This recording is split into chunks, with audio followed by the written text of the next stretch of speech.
The fourth type of factoring is called general trinomial. It has two cases, case 1 and case 2. So we have the given x squared plus 5x plus 6. Since the coefficient of x squared is 1, we will focus on the constant, which is 6. So the first step is to identify the factors of 6. What can be the factors of 6? 1 times 6 and 3 times 2. The second step is to add these pairs. So 6 plus 1 is 7. 3 plus 2 is 5. We should satisfy the condition that when the pairs are added, it should result to the middle numerical coefficient, which is 5. So this is incorrect. Therefore, we will use this pair. So separate the factors in this form. So we will have 2x's because it will result to x squared. Since all of the signs of the given is positive, we will copy them and then input 3 and 2. Therefore, the factor of x squared plus 5x plus 6 is the quantity of x plus 3 multiplied by the quantity of x plus 2. Let's have another example. X squared minus 7x plus 12. Again, the first step, identify the pairs of the factors of positive 12. So what will be the factors of positive 12? We have positive 6 times 2, positive 3 times 4, negative 3 times negative 4. Now, let's add these pairs. 6 plus 2 is 8, 3 plus 4 is 7, negative 3 times negative 4 is negative 7. But we are looking for negative 7 since this is the middle numerical term. So therefore, we will use the pair negative 3 and negative 4.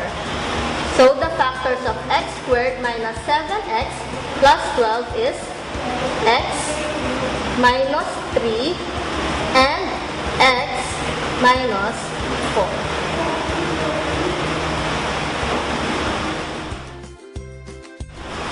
Let's have the third example.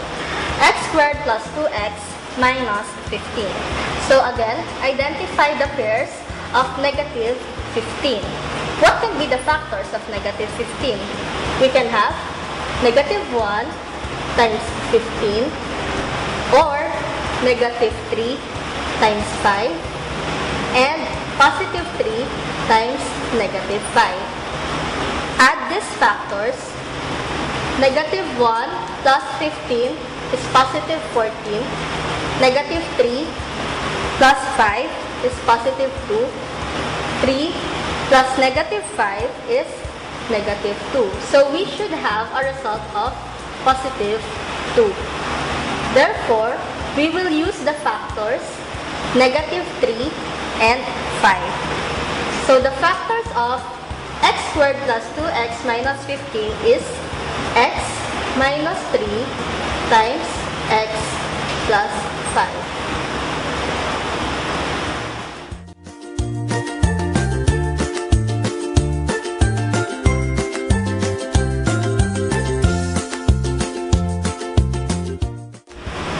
Let's proceed to the case 2 of the general trinomial.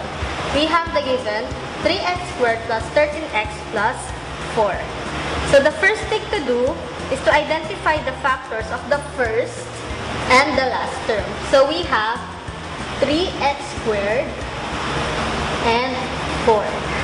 So what can be the factor of 3x squared? We can have 3x times x.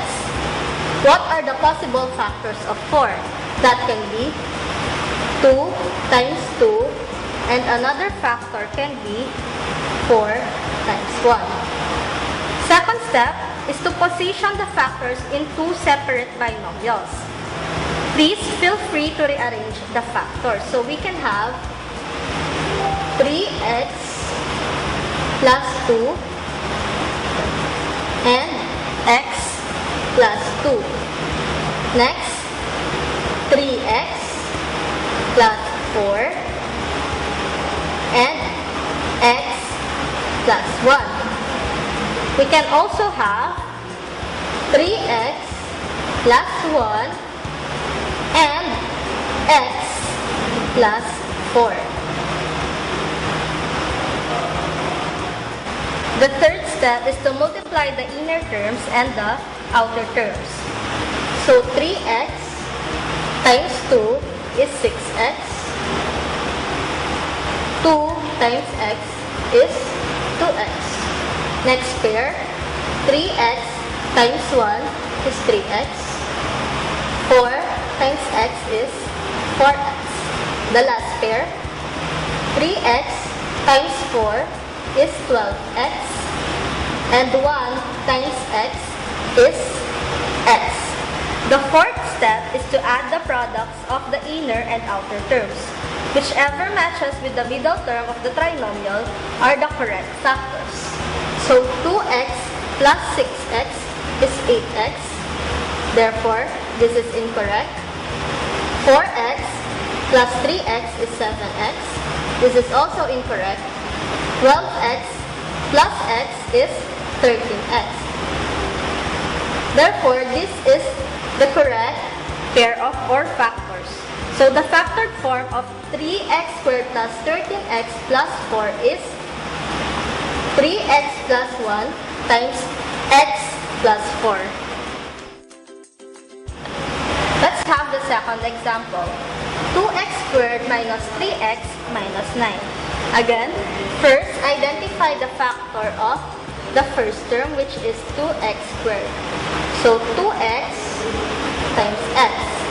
Next, the factors of our constant, which is negative 9. So this can be negative 3 and positive 3. Or it can also be positive 3 times negative 3. Another factor can be negative 9 times positive 1 and negative 1 times positive 9. So next step is to group the pairs. So 2x minus 3 and x plus 3. Another pair is 2x plus 3 and x minus 3. For these factors, you can have 2x minus 9 and x plus 1. The last pair can be 2x minus 1 and x plus 9. The next step is to multiply the inner terms and the outer terms. Remember that the sum should result to the middle numerical coefficient, which is negative 3x.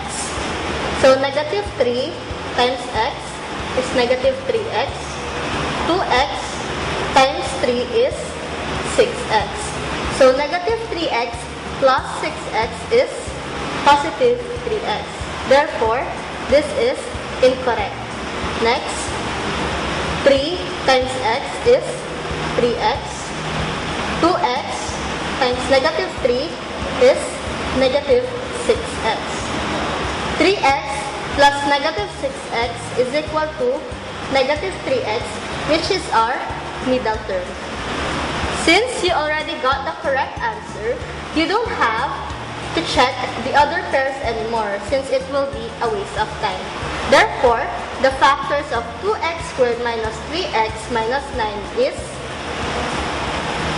the quantity of 2x plus 3 multiplied by the quantity of x minus 3. So let's have the last example for the case 2 of the general binomial. So we have the given 4x squared minus 16x plus 7. Let's identify the factors of the first term, which is 4x squared. So you can have 4x times x and 2x times 2x. Next, what can be the factor of the constant 7? You can have positive 7 times positive 1 and negative 7 times negative 1. Next, pair up the factors. So, one factor can be 4x plus 7 times x plus 1. Another possible factor is 4x minus 7 times x minus 1. Next, 2x plus 7 times 2x plus 1. You can also have 2x minus 7 times x minus 1. Feel free to rearrange the factors since it is also a possible answer. Next step, multiply the inner terms and the outer terms. Remember that the sum should result to the numerical coefficient of the middle term. 7 times x is 7x. 4x times 1 is 4x. 7x plus 4x is 11x. Therefore, this is wrong. Next, negative 7x. 4x times negative 1 is negative 4x. Negative 7x plus negative 4x is negative 11x, which is also incorrect. Next pair. 7 times 2x is 14x. 2x times 1 is 2x. 14x plus 2x is positive 16x, which is wrong.